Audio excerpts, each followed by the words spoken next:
I screwed up. I goofed, and I did screw up. It started last night when I was unable to sleep. I've gotten so used to drinking myself to sleep that when my booze schedule wasn't the same and it wasn't the same amount, I found myself, not being able to sleep, having really weird nightmares, and just up when I was supposed to be sleeping. And I kind of anticipated that, because whenever you get off of something like this, whenever you become unaddicted to almost anything except caffeine, you usually wind up with this extra energy. You wind up with sleeplessness is definitely a symptom of quitting an addiction. It almost always is. And I had a lot of sleeplessness last night. It is the middle of the night. And I'm up, but not to work, because I do often work overnight. I had a very long day. I should be sleeping right now, but I can't sleep.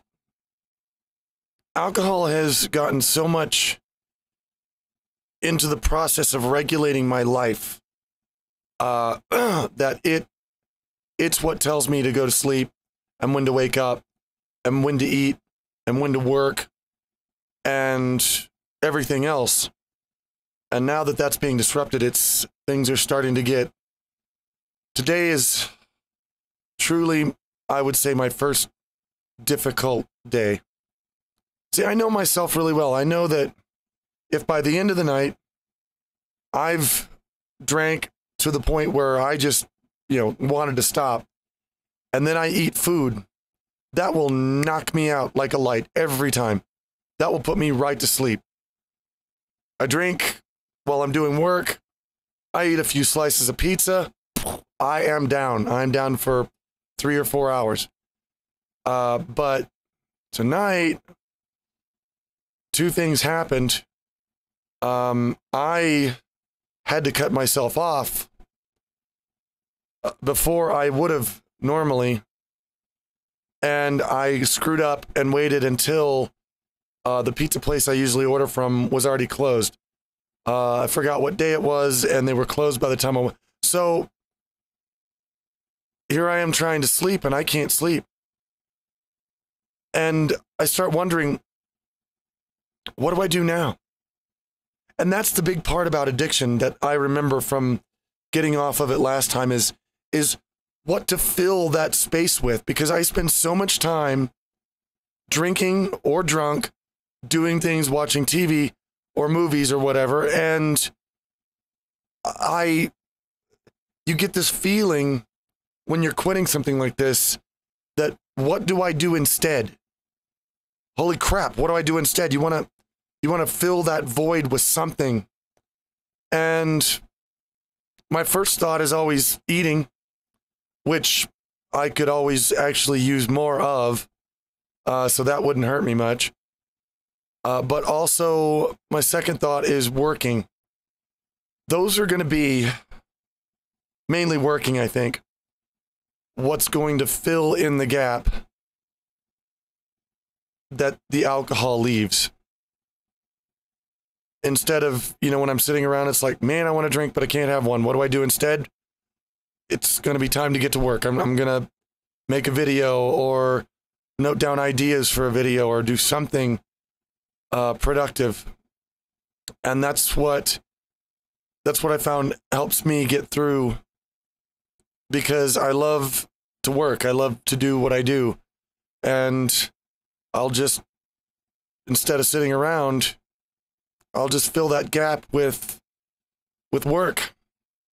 As I was trying to sleep, I kept having this half dream, this half conscious, half sleep dream that I was reaching down for my booze bottle and it was empty. And the feeling was instant panic. Because that's happened to me in real life before. I've reached down, looked at it, realized there's nothing left in the bottle, and instantly I panicked. And everything else stops. It's like I'm working on something, I'm doing something, no, screw it, it stops. Where I need more booze, how do I get it now? And once I have that booze bottle in my hand on the way back home, it's like, okay, it'll be okay now. Everything's fine. We've got this. I was having dreams about that. So, yeah, I'm having a problem. In fact, I'm starting to think I'm experiencing some psychological withdrawal effects. From what I've just told you guys, it definitely sounds like that. Where I screwed up in this was that not long after I recorded that, I decided, screw it, I want some alcohol. So I started drinking a bit. I thought I'll take some shots. And by 8 in the morning, I had gone through 12 of my 13 shots for that day. They were gone. I did go to sleep. I woke up and I was out of booze for the day. I considered cheating. I actually thought about it for a minute. Because there were some things I wasn't keeping in mind. But, you know, and I was sitting there thinking, why am I doing this in the first place? I don't even know why I'm doing this. This is stupid. Why am I quitting? I don't need to quit. And the only thing that actually held me to actually sticking with the program yesterday was remembering the promise that I made to you guys. Because I realized it was out of my hands. I was looking at the count and I was like, I can put a couple of extras on there and nobody will notice. And then I thought, wait a minute. I don't have a choice in this. I promised. And I keep my promises. So, nope, I'm not going to do it. And at this point, I've not had any alcohol in more than 12 hours. And I know that sounds kind of pitiful. Like oh God, a lot of people out there, Jesus, I'll go a month without booze. For me, 12 hours without alcohol, I actually feel accomplished. I feel like I've really made a step forward. And the funny thing was that I sat down at about 10 p.m. and I hadn't had any booze all day because I burned it up all early in the morning. And I thought, well, I can do that 13th shot now. And then I thought, wait a minute, why just meet expectations? Why not exceed them?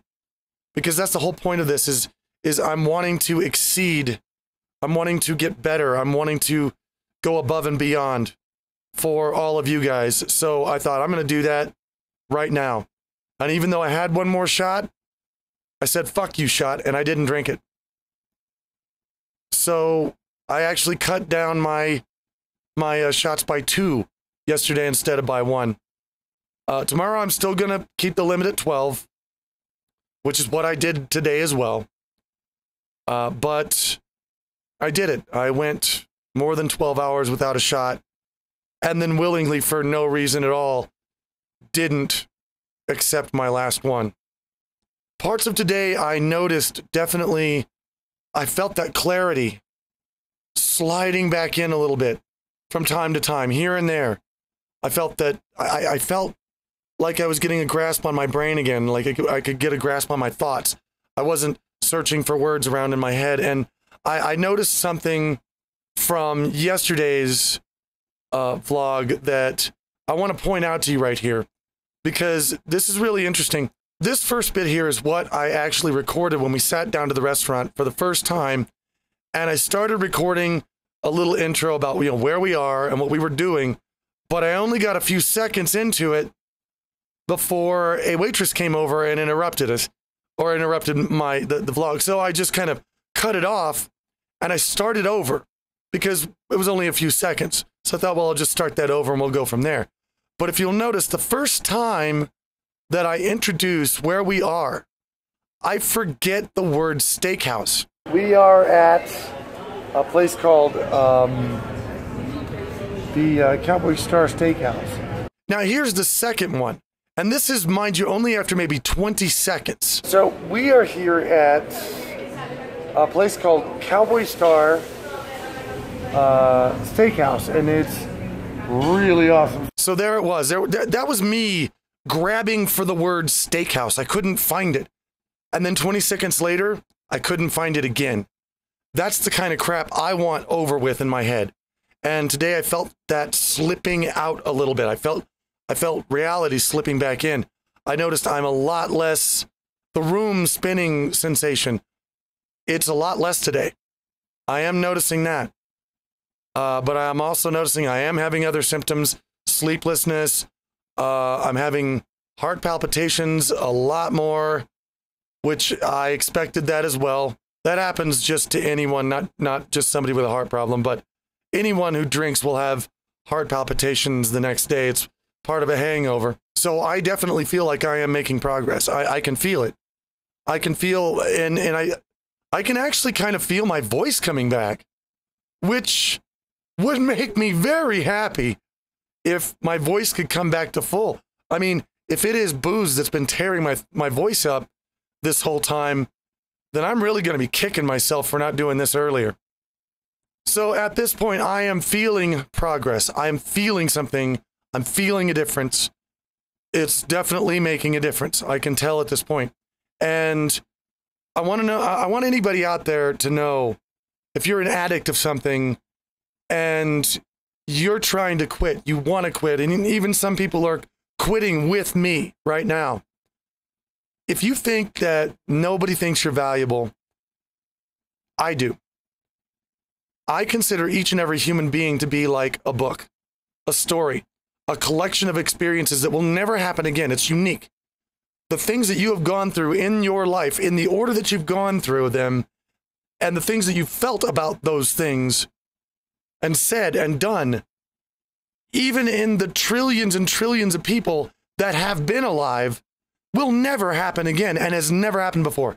That combination of things is absolutely, totally unique. That makes you valuable to me. You know, I mentioned before that I think it ought to be a rule, it ought to be a law, that everyone capable of doing so should write an autobiography. Because every person is a unique set of experiences. Every person is a story. And that makes you, no matter who you are, it makes you valuable to me. So if you are trying to quit something, you're trying to get off of something, you're trying to become, you know, you're trying to boot something out of your life, some kind of addiction, and you don't think there's anybody else around that values you, why don't you try to make the same promise that I made to all of you? You make that promise to me. You promise me that you're going to quit. And I will hold you to it. And I think in that way we could help each other a lot.